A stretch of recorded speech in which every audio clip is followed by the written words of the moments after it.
Horror in 2023 has been slightly lacking in general, but even more noticeable on Roblox. When you mention the words horror game to a Roblox player, you might expect an answer along the lines of Doors, Paraphobia, Mimic, or any of the decently put together horror games. Not you. But amongst these many games, there's one that really grabbed my attention. Let me introduce to you Memory. Minor spoiler warning if you haven't played Memory. I will be mentioning the gameplay, why it works, in upcoming episodes. The game is free to play on Roblox, so please give it a try before watching this video.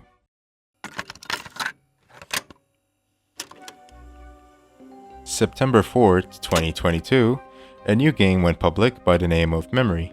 Memory is a point-and-click horror game inspired by VHS horror and Five Nights at Freddy's, created by Duflord. It's a game where you get to replay some moments that were captured on a camera and turned into a VHS tape. When inserting said tape, the video starts off with you outside on a path. What you have to do is make your way into this house, but lo and behold, there's a creature outside. Spooky. After completing some more puzzles that took me way longer than it should have the first time that I played it, you get to enter this bedroom filled with these flashy doohickeys that you have to click and remove, and then put the fuse in the correct spot corresponding to where that thing on the wall shows you to put them. You are now sent to this facility with a voice on the intercom telling you what to do and where to go. Blindly following instructions like a sheep, you'll be led down to the boiler room.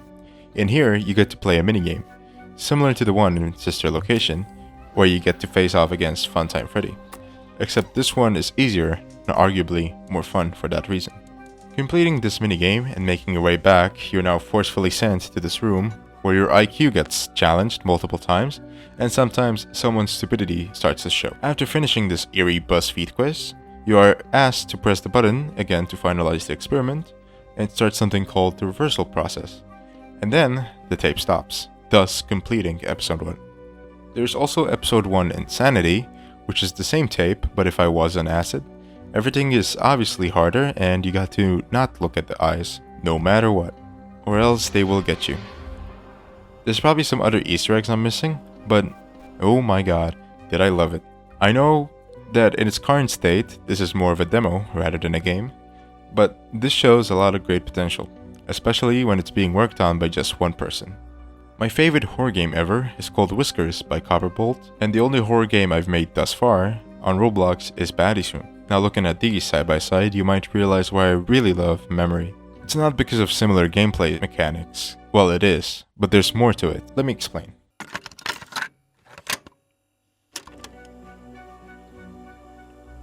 Memory is different. I do realize that Memory isn't the first or the only game to use any of the things that I will mention, but I do believe that Memory implements most of it together nicely while also keeping the other stuff balanced at the same time, something that surprisingly not a lot of games know how to do. For starters, point and click. A genre that not a lot of games dare to even touch, either because they think it won't appeal to little Timmy, they find it hard to do, or they just don't want to. But the game style is so great and genius because first of all, the experience you're playing is how the developer or developers want you to experience the game. And it's not just point and click. Any game that has a cutscene, different camera angles, or even something along the lines of a hiding mechanic gives the developer the ability to make the player enjoy it the way that the developer is presenting it. And it also prevents players from either missing something important or straight up just looking in another direction of where the point of interest lies, especially when you're running away from something. But now for the second point, the uneasy feeling. Unless you have no sense of fear, you cannot deny that having your camera face one spot and one spot only gives off this uneasy feeling. For example, during episode 1, when you enter the house, it will say at the bottom of the screen, "I feel something behind me." And knowing that something is just standing a few inches away from your back makes it so much better. In a normal first-person horror game, the player would probably just fling their mouse and hope that there's nothing there. But in this scenario, you have to bring your mouse to the bottom of the screen and then click. Some might call it extra steps, I call it a smart move. The monsters that I provided in the game aren't visually spectacular by any means, but they do get the job done. You have the eye, the spider, and the animal. They don't get a lot of screen time except one, and that's the animal. You get to spend around 4 minutes doing this nice simple minigame where you have to charge up the control shock on both sides, while also hovering your cursor over these switches to charge up the meter. As mentioned before, this minigame is not hard at all, but it does make the game ever so slightly interesting. The sound design. Most of these sounds are most likely taken from the toolbox or free sounds from the internet, but they're implemented so well into the game that you can find yourself lost in the experience. Some of the sounds are so satisfying as well, like when you're pressing the buttons, when you're opening up a door, or even walking to the facility. There is a soundtrack that plays at the end of the episode called 000 by Repulsive. There's also a remixed version for Insanity Mode that is on the developer's channel.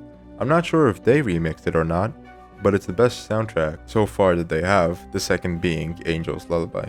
By the way, Memory has its own YouTube and Twitter pages. You should subscribe and follow them while you're at it.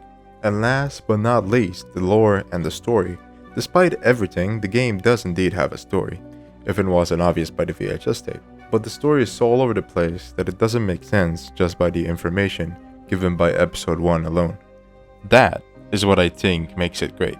While some other games prefer to tell you a linear story from beginning to end, others like to split that story into pieces and randomly sprinkle some parts of it everywhere for the player to find and connect them together like puzzle pieces. I'm actually very intrigued by the lore of the game that I want to just do a whole game theory-esque video on Memory, but I guess only time will tell, and that leaves us here.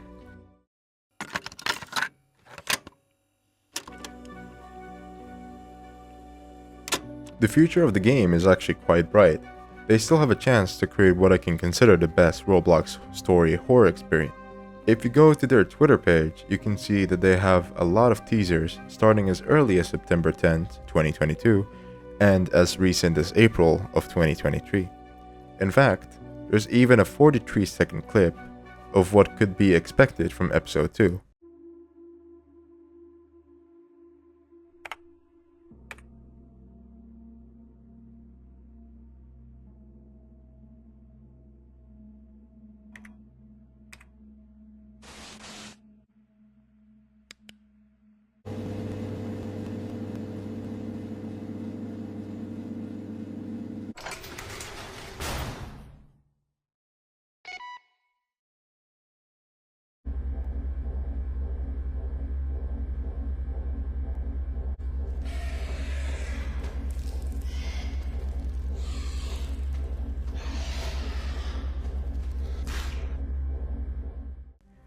And this was back in October of 2022, so most likely a lot of progress has been made since then, and we can safely assume that we can expect episode 2 very soon.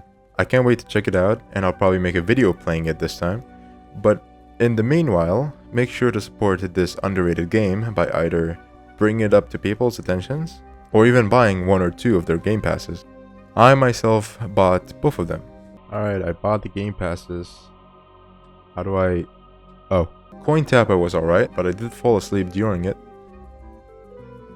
And Fruit Rush was fun. It's based on the FNAF 6 minigame Fruit Maze, and it has some lore hidden in it. Of course. So that's gonna be fun to figure out. Without further ado, yo, I'm Casey, and see you guys in your memories.